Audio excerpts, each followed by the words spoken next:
লাল, নীল, কমলা, বেগুনি সহ নানা রঙের আলো ঝলমলে শহর বলে দেয় উৎসব এসে গেছে। বড়দিন উপলক্ষে তাই ফ্রান্সের রাজধানী প্যারিস সেজেছে বর্ণিল সাজে।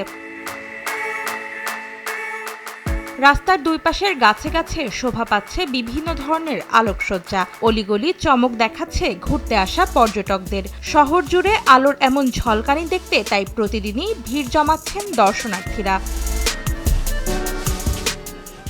কোথাও আবার বড়দিন উপলক্ষে আয়োজন করা হয়েছে বর্ণিল মেলার। গরম কফির স্টলের পাশাপাশি বসেছে নানা রকমের খাবারের দোকান। ছোট বাচ্চাদের সঙ্গে সঙ্গে বড়দের জন্যও রয়েছে বিনোদনের ব্যবস্থা।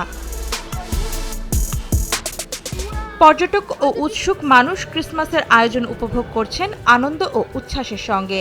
বাহারি রঙের আলোর পাশাপাশি গোটা শহরেই বসানো হয়েছে ক্রিসমাস ট্রি। লেজার লাইট দিয়ে সাজানো হয়েছে প্যারিসের আইকনিক আইফেল টাওয়ার। বাদ যায়নি প্রশাসনিক ভবনও।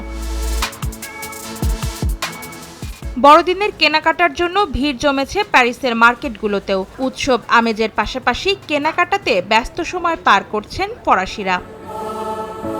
অন্তরা সেন, সময় সংবাদ।